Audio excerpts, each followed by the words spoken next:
Well, good evening, everybody, and I greatly appreciate the opportunity to be here at the Freedom Leadership Conference. And thanks for all you all do collectively, individually in your own ways and collectively as a group. As we take a survey today of where our republic stands and look across the country, I see some things that are significantly disconcerting and significant failures in our government and threats that seem to be, at least to many, they seem to be besieging us.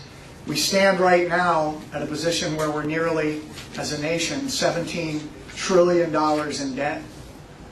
15% of our population is on food stamps, and Americans are being taxed at levels that are record in our history.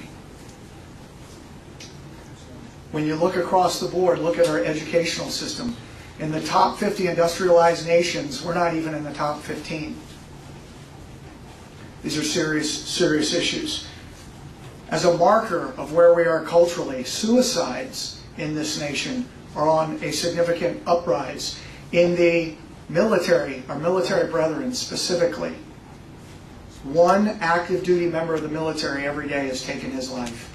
And every hour, a veteran is killing himself.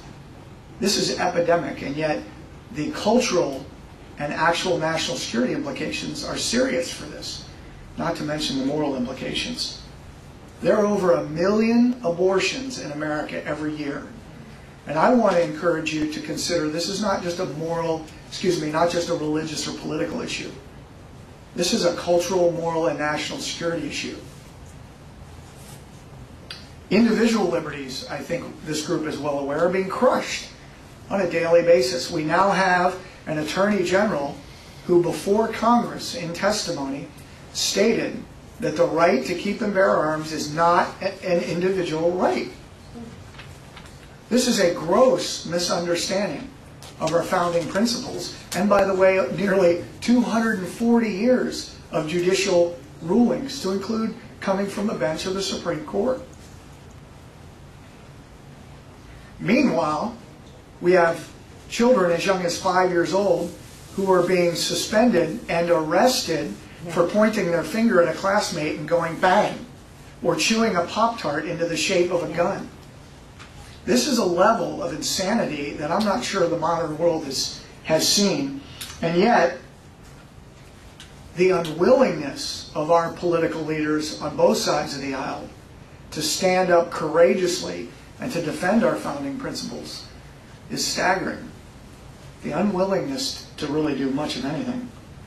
There also seems to be a growing civil war, cultural civil war in this country, where those Americans who believe in defending the founding principles articulated in our Declaration and codified in our Constitution are running right up against progressives who seek to change and destroy our form of government, our Republican constitutional government, and replace it with another form, which of course appears to be socialism.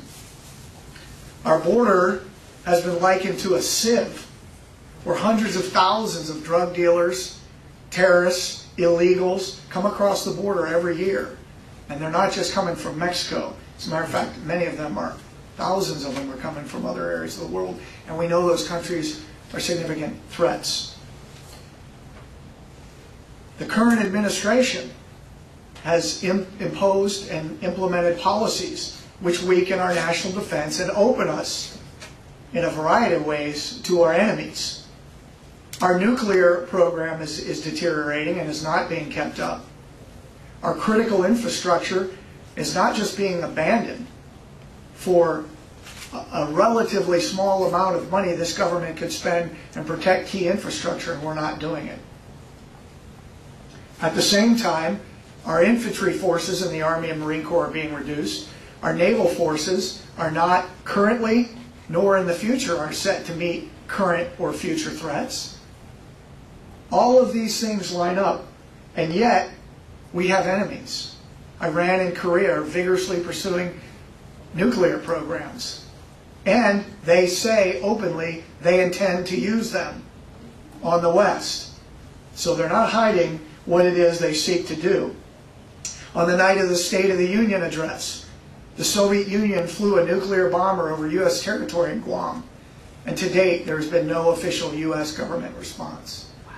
That tells our enemy, you're weak, and it opens us up to grave danger. The Chinese military leadership publishes doctrinal books detailing how they are going to conduct and are conducting economic warfare against the United States and cyber warfare. Most of the government agencies, including multiple facets within the Department of Defense, have been hacked by individuals acting on behalf of the Chinese government. And yet we stand fairly asleep at the wheel. And in response, the U.S. commander of all Pacific forces for the United States says that the gravest security concern in his area of operation is climate change. How did we get here? Not to mention, by the way, that operational intelligence operations against the United States are at their highest level they've been, including during the Cold War, from a myriad of countries. And our counterintelligence program is broken, nearly completely, nearly beyond repair.